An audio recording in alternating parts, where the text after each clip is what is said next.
자, 우리 먼저 아멘으로 하나님을 예배합시다. 할렐루야.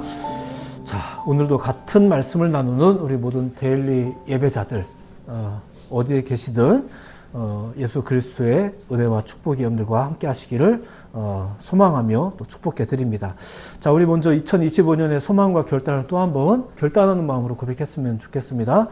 제가 선창하면 여러분이 후창하는 방식으로 주보를 보시고 고백하겠습니다. 큰 소리로 고백합시다. 믿음은 들음은 믿으시는 분은 아멘. 자, 그 믿음 가지고 오늘 말씀을 또 들으셨으면 좋겠습니다. 자, 사순절 기간을 지금 우리가 보내고 있습니다. 예수께서 오셨고 또 뭔가를 또 이렇게 전하셨고 행하셨고 또 죽으셨다가 부활 승천하셨습니다. 자, 이 모든 일로 인해서 자, 변하게 된 게 뭔가, 변한 게 뭔가, 그런 이야기를 좀 나누고 있죠. 첫 번째는 죽음에서 생명으로의 길이 열렸다, 이런 얘기를 전해드렸습니다. 자, 성경은 예수님께서 그 부활의 첫 열매가 되셨다고 말하지만 이 이야기가 그 사람이 죽었다가 다시 살아날 방법이 생겼다, 이제 이런 의미는 아닙니다. 그보다 훨씬 거시적인 의미가 이제 담겨져 있는 거죠. 그것을 이제 교회가 자, 여러 가지로 소개하고 설명하고 있는 겁니다. 자, 그리고 두 번째는 그냥 사람만 난 것이냐? 아니다. 자녀가 되게 하셨다. 자, 이건 피조물인 인간에게 있어서 신분의 완전한 변화가 일어나게 되었다는 것을 뜻합니다. 축복이죠, 축복. 자, 지난번 설교에는 이제 명시하지 않았지만, 이렇게 신분이 변한다는 것은, 상속의 문제와 연관이 커요. 상속의 문제. 우리로 그의 은혜로 힘입어 의롭다 하심을 얻어 영생의 소망을 따라 상속자가 되게 하려 하심이라. 자, 상속자가 된다는 것은 하나님의 것이 내 것이 된다는 뜻이거든요. 이것은 우리 쪽의 자격의 문제가 아닙니다. 우리의 요구의 문제가 아니에요. 전적으로 하나님의 은혜의 영역입니다. 자, 그리고 세 번째, 지난주에는 우리로 하나님의 증인이 되게 하셨다, 이런 내용을 소개해 드렸습니다. 증인이 되었다는 것, 이거는 특별히 하나님의 뜻이 부여된 존재가 되었다, 이런 의미입니다. 역시나 이게 우리 쪽에서 결정하는 문제는 아닙니다. 지금 우리가 이런 설교의 말씀을 전해드리는 것은 사순절이니까 우리가 이런 내용들을 기억해서 우리 열심히 살아보자, 이 얘기를 지금 하는 게 아닙니다. 예수님이 오셔서 하신 거 지금 소개해드리고 있는 거예요. 하나님의 뜻이 부여되고 더불어 하나님으로부터 비롯된 권세가 또 함께 부여가 되죠. 자, 어떤 이렇게 뜻이 부여될 때는 힘이 같이 부여가 됩니다. 그러니까 믿음의 사람들이 가지고 있는 능력이 있다는 거예요. 그 사람들은 뭐 세상적인 능력은 없어 보여도 그 예수님을 믿는 믿음으로 인해서 그들이 가진 능력이 있습니다. 자, 물론 이제 지난번에 소개해드린 그 하나님의 자녀가 되는 것 자체가 권세입니다. 영접하는 자, 곧 그 이름을 믿는 자들에게는 하나님의 자녀가 되는 권세를 주셨으니, 자, 자녀가 된 자체가 권세입니다. 근데 어쨌든 지난주에는 하나님의 뜻을 부여받는 존재가 된다는 그 부분만 집중해서 이제 또 설명을 드린 거예요. 하나님의 뜻과 이제 그 증인이 연관이 되죠. 자, 그러면서 요한계시록에 나오는 소아시아 7교회 중에 라오디게아 교회를 소개해 드렸는데, 요 교회에 대해서는 조금만 더 소개를 해드리자면 이렇습니다. 라오디게아 교회는 인간적인 관점으로 볼 때는 사실 그 아주 좋은 교회입니다. 아주 좋은 교회였었어요. 이제 라오디게아라는 지역 이름이잖아요. 지역 이름이 있어요. 요 지역 이름, 헬라어로는 라오디케이아라고 하는데, 이게 백성이라는 뜻을 가진 라오스라는 국가도 있잖아요. 그 라오스와 다스린다라는 뜻을 가진 디케가 합성된 언어입니다. 사람이 다스린다예요. people ruling, 데모크라시, 이런 뜻이에요. 사람이 다스린다. 근데 공교롭게도 라오디게아 교회가 딱 그 지역 이름이랑 똑같았어요. 사람이 중심인 교회였다는 거죠. 사람이 중심이다 보면 되게 좋은 겁니다. 되게 편리한 거고요. 배려가 넘치고 사람에게 상처 주는 말 없고, 설교도 사람에게 상처 주는 설교가 없습니다. 그러니까 모든 의미에서 이제 성도가 중심이 된 교회, 뭐 이런. 요즘 이런 말들 우리가 되게 이제 좋은 의미로 사용하고 있잖아요. 그리고 이제 지역 특성상 그곳의 사람들은 풍요롭기까지 했습니다. 그러니까 다 갖췄죠. 오늘날 우리가 생각할 만한 좋은 교회의 상을 다 갖춘 교회. 그게 라오디게아 교회였었습니다. 자, 그런데 계시록에는 이 교회를 어떻게 평가하고 있던가. 그러니까 아멘이시오, 충성되고 참된 증인이시오, 하나님의 창조의 근본이신 그 예수께서 뭐라고 하시던가. 너희는 뜨겁지도 않고 차지도 않다. 이렇게 하죠. 좋게 말하면 포용적이고 또 중립적이다. 뭐 이렇게 들리긴 하는데, 그래서 사람들은 보통 이런 교회가 좋은 교회다. 하나님의 증거가 될 만하다.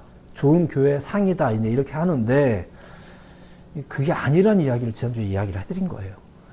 사람들이 볼 때는 다 그렇게 보는 교회가 있지만, 그게 진짜 증거가 되는 교회인가, 진짜 증인인가, 뭐 이런 식의 설명이었던 거죠. 자, 사실 성경 시대를 비롯해서 오늘날까지도 여전히도 그 증인됨을 결정하는 어떤 요소가 있다고 생각을 해요. 그리고 혹은 또 그런 사람이 따로 있다고 생각이 되기도 하죠. 근데 분명히 예수님을 통해서 이런 모든 생각이 다 이제 어그러졌거든요. 예수님만이 증인이 되게 하시는 거예요. 조건은 그 사람들에게 있지도 않습니다. 그리고 특정한 사람만 증인이 되던가 역시나 아닙니다. 이제는 구원받은 사람이라면, 하나님의 자녀가 되는 사람들이라면 모두가 증인이 된 거예요. 되게 하신 거예요. 어떤 임무가 주어졌다기보다는 그들 자체가 증인인 거죠. 예. 일단 다 모아놓고 그 중에서 특별히 증인이 되는 사람이 또 나오고 이런 게 아니란 얘기예요. 여러분들 자체가 이미 증인인 거예요. 모여서 예배를 했기 때문에 특별한 게 아니라 여러분들의 삶이 증거가 되는 거예요. 이게 예수님이 오셔서 우리에게 제시해 주신 신앙의 길인데, 네, 뭔가 조금 다른 모양새를 우리가 좀, 다른 모양새에 좀 익숙해져 있죠. 맨 처음 이야기로 돌아가 보자면, 최근에 이런 설교가 몇 번 나왔는데, 인간 자체가 모든 피조물 앞에서 하나님을 나타내는 존재여야만 했었습니다. 그리고 이스라엘은 모든 열방 앞에서 하나님을 나타내는 민족이어야만 했었습니다. 그런데 이제 뭐 당시에 신관이나 또 인간의 사상이 막 혼용되면서, 본질상으로는 죄 때문이겠죠. 저들이 이제 하나님의 증거가 되지 못했잖아요. 그런데 이제 하나님이 다시금 그 일을 회복하기 위해서 결정을 하신 거예요. 근데 그게 이전처럼 율법을 통해서냐 아니라 예수를 통해서, 오직 예수를 통해서. 자, 그러니까 증인이 되는 것도 오직 예수를 통해서만인 거예요. 그런 사람 따로 없고 그런 결정이 증인이 되게 하는 게 아니라 예수가. 오늘의 제목처럼 이걸 좀 구분해서 이제 설명을 하자면 이렇습니다. 뭐 다 비슷해 보이긴 하지만, 증인이 된다는 것, 지난주에 설교했던 거죠. 증인이 된다는 것은 하나님의 뜻과 관련이 깊은 거고요. 하나님의 뜻과 관련이 깊은 거고, 오늘 설교의 제목에 이제 이 단어가 사용이 될 텐데, 흔적이 된다는 것은 이제 예수와 관련이 깊은 거예요. 다 비슷한 얘기 같긴 한데, 굳이 구분을 하자면 이렇다는 얘기입니다. 예수님께서 우리에게 그 영생의 길을 열어주신 것과 더불어 가장 열심히 전했던 것이 하나님의 나라와 뜻이었잖아요. 그리고 우리를 증인으로 삼으셨다 이렇게 하는데, 이게 우리를 독자적인 증인이 되게 하신 게 아니란 얘기예요. 독자적인 증인이 어디서 갑자기 등장한다거나 너희도 이제 내 급이 될 수 있어 이런 식의 얘기가 아니라 예수님처럼, 그리고 성령에 의한 증인이 되게 하시는 거죠. 요즘 사회적으로 문제가 되는 이제 그 몇몇 종교인들이 이렇게 가끔 나옵니다. 나름 자기들이 이제 하나님의 그 거룩한 뜻을 막 알리고 나타낸다, 뭐 이렇게 증인인 것처럼 행세를 하는데, 그 사람들이 예수님 같아요? 아니잖아요. 그렇죠? 그게 기준이란 얘기예요. 예수님이. 그거밖에는 다른 길을 주신 적이 없거든요. 그런데 예수님 같으세요? 예수님께서 그렇게 하셨어요? 예수님께서 그렇게 하셨었어요? 아니죠. 예수께서 세운 예수님의 증인들 같아요? 자, 그리스도인이란, 그리고 진정한 하나님의 증인으로서의 그리스도인이란 예수님을 나타내고 또 예수님 같은 사람인 거예요. 그래서 그들은 예수님의 증인인 거예요. 근데 그들에게서 무엇이 발견되더라? 오늘은 그 내용입니다. 예수의 흔적이 그들에게 있다는 거예요. 그 분명히 하나님의 증인이라고 막 이렇게 선포하고 있는데 그들에게서 예수의 흔적이 안 보인다. 자, 그러면 이제 갸우뚱해지는 거죠. 자, 이게 오늘 결론이긴 합니다. 자, 근데 이제 오늘 또 흔적에 대해서도 조금만 이제 더 생각해 보도록 하겠습니다. 자, 모든 사람들은 그 자기 자신의 혹은 타인의 흔적을 또 가지고 삽니다. 또 심지어는 그것을 만들고 살아갑니다. 의도를 했던 의도하지 않았던 흔적을 남기기도 하죠. 인생에는 또 지우고 싶은 흔적도 있고 남기고 자랑하고 싶은 흔적도 있게 마련입니다. 근데 오늘은 우리에게서 예수의 흔적이 있어야 한다. 이런 이야기를 이제 나누는 거죠. 정확히는 예수의 흔적이 있어야 된다고 해서 이걸 우리가 막 새기는 게 아닙니다. 이게 타투 새기는 게 아닙니다. 그분이 새기신 흔적이 있어요. 그분이 그걸 행했다는 얘기예요. 우리에게 행하셨다는 얘기예요. 예수께서 우리에게 남기신 당신의 흔적, 이런 얘기, 이런 것을 오늘 보려는 것입니다. 자, 근데 일단 우선적으로는 예수님께서도 직접적으로 남기신 또 흔적이 있다란 말입니다. 이제 그 몇 가지 소개해보자면 이런 겁니다. 뭐 특별한 걸 남긴 것 같지는 않습니다. 예, 근데 그래도 우리가 잘 알고 있는 거를 몇 가지 정리를 하자면 이렇습니다. 첫째는 십자가. 정확히는 십자가를 남겼다기보다 십자가의 새로운 의미를 남기신 거죠. 원래는 예수님 이전부터 십자가는 있었습니다. 사형틀이었고요. 근데 지금 예수께서 남기신 게 십자가다 이렇게 말씀드리는 이유는 전혀 다른 의미의 십자가를 이제 우리에게 남기셨다는 뜻이에요. 그래서 오늘날에는 이 십자가가 예수님이 죽으심으로 하나님의 구원 계획을 이루셨다 하여 이제 교회의 상징으로까지 이제 삼고 있는데, 기독교가 결코 사형틀을 숭배하는 건 아닙니다. 그런 부분은 오해가 없었으면 좋겠습니다. 둘째는 예수님이 또 나름 남기신 거, 남기려고 남겼다기보다는 빈 무덤이 있습니다. 빈 무덤. 얼마 전 제가 보내드린 그 묵상글에 그런 내용이 있어요. 바리새인들이, 사실상 바리새인들 뿐만 아니라 우리가 하는 일이 다 그렇습니다. 무덤에다 회칠하는 정도가 우리가 하는 일들입니다. 이걸 덮고 가리고 뭐 이렇게 하는 거죠. 우리는 그 무덤 자체를, 그 죽음 자체를, 그 사망 자체를 어떻게 하지 못합니다. 포장을 하거나 혹은 뭐 그냥 그대로 직면하거나, 이게 우리의 인생의 한계겠죠. 근데 예수님이 오셔서 어떻게 했다? 사망을 이기셨다. 부활하셨다. 이게 복음이잖아요. 그리고 그 가장 큰 증거가 바로 빈 무덤. 앞선 설명과 마찬가지로 설명을 하자면 예수님께서 뭐 무덤을 남기셨다는 뜻은 아닙니다. 혹은 또 우리가 무덤을 숭배한다거나 이런 건 아닙니다. 가끔 어떤 사람들은 누군가가 이제 예수님의 시신을 훔쳐갔다, 뭐 사실은 죽은 척했다가 몰래 나와서 인도에서 잘 사셨다, 뭐 이렇게 말하기도 하는데, 이건 부활을 거부하니까 이제 이런 설들이 나오는 거겠죠. 근데 우리는 부활을 믿는 믿음의 사람들입니다. 예수님의 시신이 있다가 비게 된 그 무덤을 우리가 이제 증거로 삼는 것 뿐이지 그걸 숭배하지는 않습니다. 어쨌거나 그게 예수님께서 남기신 것 중에 하나입니다. 그리고 세 번째는 예수님 몸에 남은 흔적입니다. 고난의 흔적이죠. 예수님의 직계 제자들만 이제 그걸 봤지, 사실 우리는 성경의 기록을 통해서만 알고 있는 내용인데, 예수님이 죽었다가 부활을 하셨어요. 근데 십자가에 달리셨을 때 당하셨던 그 고난이 몸에 남아 있었던 모양이에요. 그래서 이제 믿지 못하는 제자를 향해서 그걸 딱 내밀면서 보여주는 거죠. 내 손과 발을 보고 나인 줄 알라. 또 나를 만져보라. 영은 살과 뼈가 없으되 너희 보는 바와 같이 나는 있다. 그러니까 예수님 몸에도 이런 흔적이 남으셨던 모양입니다. 따지고 보면 별로 대단한 건 아닙니다. 굉장히 아프셨겠구나, 뭐 이런 생각이 들긴 하는데, 자, 그래서 예수님의 흔적이라고 말하지만 이게 숭배를 받을 대상은 아닌 거예요. 그리고 이전에도 그런 보라라는 설교를 할 때 말씀드렸던 것 같아요. 가끔 보아야 될 것을 주시지만 그걸 숭배케 하신 적은 없었거든요. 이런 거랑 비슷해요. 흔적은 흔적일 뿐이죠. 정확한 목적은 있었지만 그 목적을 잠식하지 않을 만큼의 역할, 그게 흔적. 그리고 예수님께서, 하나님께서 남기시는 최고의 흔적이 뭐다? 단연 사람이었다. 이런 설교를 몇 주 전에 했단 말입니다.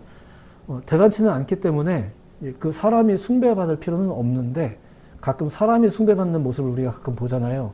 전혀 예수님스럽지도 않고 하나님의 뜻하고도 상관없는 일이 벌어지기도 하죠. 그러라고 남긴 적이 없는데. 그리고 길어봐야 한 100여 년 가요. 정확한 목적은 있지만 그 목적을 잠식하지 않을 만큼의 역할, 그게 예수님의 흔적으로서의 사람, 제자들의 역할입니다. 제자가 숭배받을 필요는 없어요. 자, 설교의 거의 끝자락이 됐지만 오늘 본문의 내용이 바로 지금까지의 설명을 이제 잘 정리하고 있다라고 생각해서 이제 본문을 이제 소개해 드리는 걸로 이제 말씀을 이제 마무리해 나갈까 합니다. 오늘 본문은 바울이 갈라디아 교회를 향해서 쓴 편지의 이제 마지막 부분이거든요. 내 손으로 너에게 이렇게 큰 글자로 쓴 것을 보라. 11절 내용인데 글씨를 크게 썼다기보다 지금까지 쓴 내용을 보란 얘기예요. 편지를 남겼죠. 바울의 흔적입니다. 바울의 흔적. 그 사람의 흔적이에요. 12절 무릇 육체의 모양을 내려하는 자들이 억지로 너에게 할례를 받게 함은 그들이 그리스도의 십자가로 말미암아 박해를 면하려 함뿐이라. 이게 당시에 할례를 강조했던 자들에 대해서 말하는 거예요. 그렇게 할례를 새겨서 우리가 좀 특별한 사람이다라는 걸 남겨서 이제 심판회 때 어떤 어려움이 있을 때 그걸 모면하려는 그런 흔적을 자꾸 남기려고 하는 사람들이 있었단 말입니다. 근데 생각해보면 오늘날에도, 당시의 유대인뿐만 아니라 오늘날에도 우리가 자꾸 뭔가를 남기려고 하죠. 자기의 흔적을 남기고 주변의 흔적을 남기려고 해요. 이유는 하나입니다. 뭔가를 모면하고 싶어서, 뭔가 좀 안전함을 보장받고 싶어서 우리는 뭔가 자꾸 남기려고 해요. 그렇죠. 13절 할례를 받는 그들이라도 스스로 율법은 지키지 아니하고 너에게 할례를 받게 하려 하는 것은 그들이 너희의 육체로 자랑하려 함이라. 그러니까 할례를 했던 어떤 의미는, 할례의 진정한 의미는 지키지도 않으면서 그저 어떤 특권 의식을 자랑으로만 이제 여기고, 그리고 이제 그런 사람들을 자꾸 만들어서 우리의 파를 늘려나가고 이렇게 하려고 그들이 했다는 거예요. 그렇죠. 자꾸 다른 사람들에게까지 이걸 강조하고. 오늘날 교회에 비춰보자면 조금 조심스러운 부분일 수 있겠지만 직분자가 된다는 것도 역시 그런 맥락일 수 있어요. 원래 직분자가 된다는 것은 모든 교단의 교리와 정정에 보면은 꽤 그럴듯한 명분이 다 기록이 되어 있습니다. 근데 현실에서의 직분자가 된다는 것은 어떻게 보통 여겨지고 있던가요? 그렇죠. 약간 인간적인 자랑이라든가 그렇게 좀 사용되어지거나 이해되고 있는 것은 아닌지 조금 조심스럽지만 그런 생각을 좀 해봅니다. 자, 그러면서 바울이 이제 자기 고백을 하는 겁니다. 그게 14절인데 들어보십시오. 그러나 내게는 우리 주 예수 그리스도의 십자가 외에 결코 자랑할 것이 없으니 그리스도로 말미암아 세상이 나를 대하여 십자가로 못 박히고 내가 또한 세상을 대하여 그러하니라. 거두절미하고 나는 예수님만 자랑한다라는 신앙 고백입니다.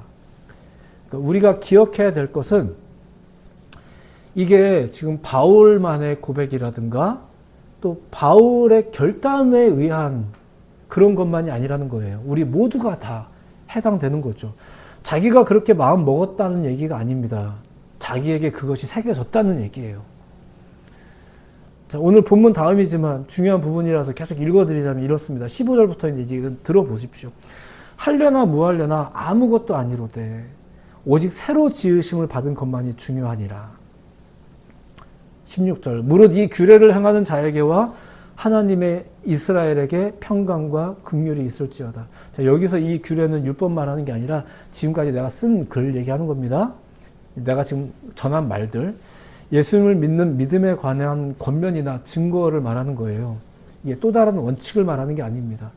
갈라디아서에는 이렇게 썼는데 다른 편지에는 또 좀 다른 어감을 쓰잖아요. 내용이 바뀌진 않지만 이제 고루고루 보는 거죠. 그리고 마지막 17절 이후로는 누구든지 나를 괴롭게 하지 말라. 내가 내 속에 예수의 흔적을 지니고 있다. 이런 얘기를 합니다. 자, 흔적에 대한 설명 마지막 이 바울의 경우를 가지고 설명드리자면 이렇습니다. 이 사람이 일단 하는 말은 이렇습니다. 나를 괴롭게 하지 마라. 나를 좀 심란하게 하지 마라. 이런 얘기입니다. 유대주의자들의 그 직접적인 폭력이나 폭언도 내가 힘들지만 성도들이 그 유대주의자들이나 세상에 미혹되어서 그 자꾸 엉뚱한 흔적만을 꾀하고 기대하고 사는 거 너무 심란한 거죠. 이 사도가 믿는 사람들이 왜 그래 그러지 마 이러면서 이제 편지를 지금 마무리하고 있는 중입니다. 나 좀 심란하게 하지 마라. 우리가 기억해야 될 게 뭐겠냐? 우리 몸에 새겨진 거 아니겠냐? 우리 가운데 새겨진 그 거룩한 흔적이 아니겠냐? 나는 그렇다. 지금 이게 바울의 고백입니다. 나는 그렇다. 내 몸에 예수의 흔적을 지니고 있다. 참고로 예수의 흔적을 가졌다는 것. 아까 얘기했지만 자기가 결정하는 문제가 아닙니다. 타투나 문신 이런 거 아닙니다. 예수님이 남기신 겁니다. 그것이 믿음보다 앞서죠. 지금 이 고백을 하고 있는 사도 바울, 잘 아시다시피 사도 바울이 어느 순간 믿음이 생겨서 사역자가 되었다, 이 길을 걸었다, 아니잖아요. 하나님의 뜻에 따라서 지금 오히려 이 사람은 예수님을 따르는 사람들 해치려고 가는 중에 이게 판이 뒤집어진 겁니다.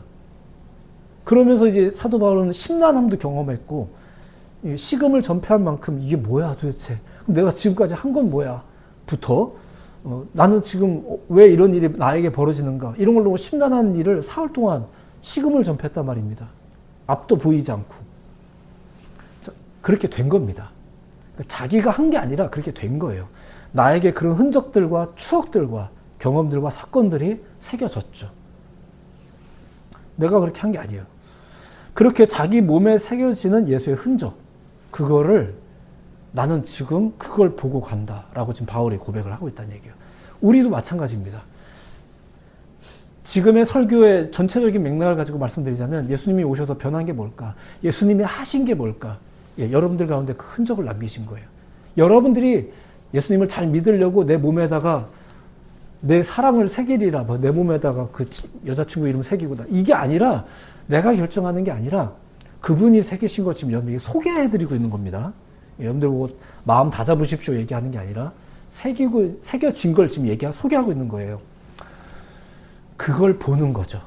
내 몸에 새겨진 흔적, 또 이 땅에서 일어나고 있는 하나님께서 일하시는 것들을 보면서, 그런 관점과 눈이 뜨여지면 그런 걸 보면서, 아, 저 사람이 지금 나와 함께 예배하고 있는 것도 그런 의미겠구나. 그러니까 이게 그 흔적을 바라보는 겁니다. 그리고 무엇보다 나에게 새겨져 있는 그 흔적, 그걸 보는 거예요. 추억이라고 불러도 상관없습니다. 시간적으로는 지난 얘기들이니까. 그런 내 안에 있었던 많은 일들, 아, 주님이 나를 사랑하셨구나, 이런 흔적들을 보는 거예요. 바울이 지금 그 얘기 하는 겁니다. 나는 딴 걸로 자랑하지 않는다. 다른 걸로 자랑하지 않는다. 내 안에 자랑거리는 그 흔적을 자랑한다. 예수의 흔적을 자랑한다. 우리가 정말로 자랑해야 될 것, 추구해야 될 게 있다면 뭘까? 우리 안에서 일어난 게 아니라 그분께서 새기신 것, 그 흔적들. 그렇다면 일단 선제적으로 내 안에 그 흔적이 있는지를 내가 볼 줄 알아야 되겠죠? 그런 게 보통 믿음인 겁니다. 그게 믿음에 의해서 보여지는 겁니다.